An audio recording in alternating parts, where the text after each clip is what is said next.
Bismillahirrahmanirrahim. Assalamualaikum warahmatullahi wabarakatuh.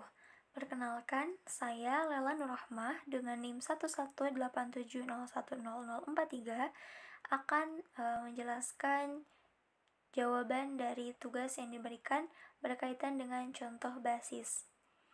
Yang pertama, kita akan cari basis yang dia sifatnya bebas linear saja. Misalkan terdapat vektor V1 dengan elemen 2 dan 0 yang merupakan basis di Z atau bilangan bulat di ruang 2 atau R2 nanti. Ini keterangannya di soal yang kedua ya. Kemudian perhatikan bahwa V1 ini adalah subset dari Z dan kita akan membuktikan bahwa V1 itu adalah basis di Z. Nah, kita ingat kembali bahwa syarat basis itu ada dua, yaitu dia harus bebas linear dan membangun. Yang pertama, kita akan buktikan bahwa V1 ini dia bebas linear.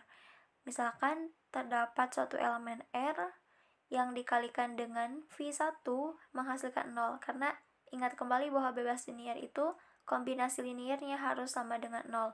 Nah, di sini R di sini tuh dia nilainya 0 dan tidak ada nilai R lain selain 0 yang menyebabkan perkaliannya dengan V1 hasilnya 0. Maka karena R-nya punya nilai tunggal yaitu 0 yang menyebabkan kombinasi linear ini 0, maka V1 bebas linear. Kemudian yang kedua, kita akan tunjukkan apakah V1 ini membangun untuk di Z.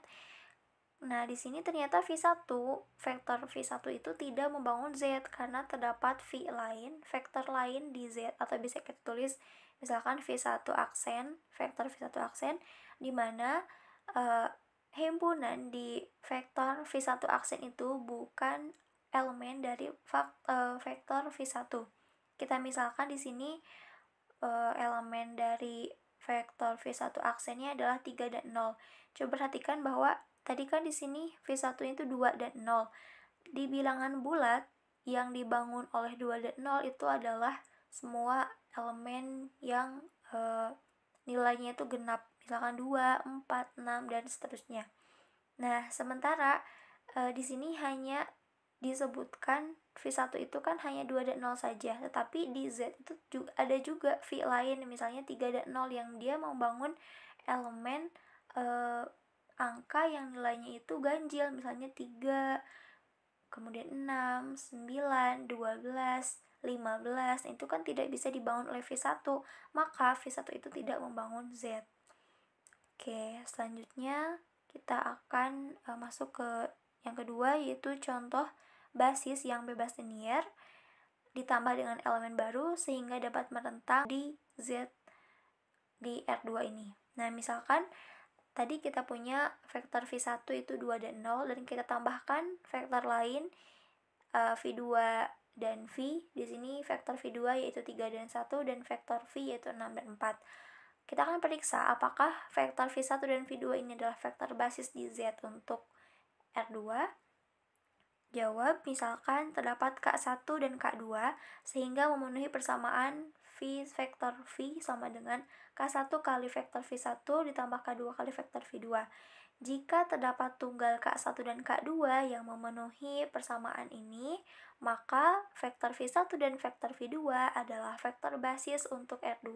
Maksudnya untuk Z di R2 ya. Jika tidak tunggal, jika nilainya double, bisa yang lain, maka bukan merupakan vektor basis. Coba kita hitung.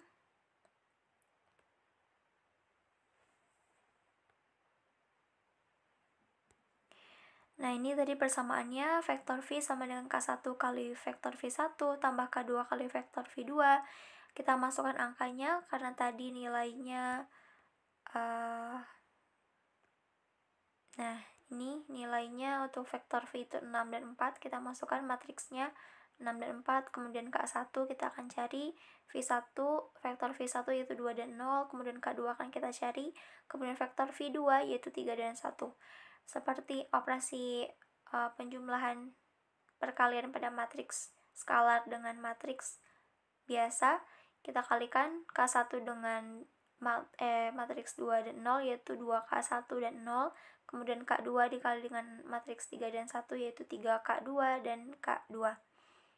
Nah, kemudian kita jumlahkan yang sejajar yaitu 2K1 dan 3K2, kemudian di sini K2 saja karena ininya 0, sehingga dari persamaan ini kita dapatkan bahwa K2 itu nilainya 4. Nah, karena kita udah dapat nih nilai K2, kita masukkan ke persamaan yang atas ya. Nah, di sini 6 sama dengan 2K1 tambah 3K2. Kemudian kita substitusikan nilai K2 ini 4, maka menghasilkan 6 sama dengan 2K1 tambah 12. Lalu kita cari nilai K1 yaitu min 3. Maka kita dapatkan nilai K1 dan K2 masing-masing min 3 dan 4. Karena nilai K1 dan K2 hanya ada 1, yaitu masing-masing K1-nya min 3 dan K2-nya 4, artinya ada nilai tunggal K1 dan K2, sehingga vektor V1 dan V2 adalah vektor basis di Z untuk R2. Baiklah, cukup sekian penjelasan jawaban untuk tugas yang kedua. Terima kasih, silahkan koreksi jika ada kesalahan. Wassalamualaikum warahmatullahi wabarakatuh.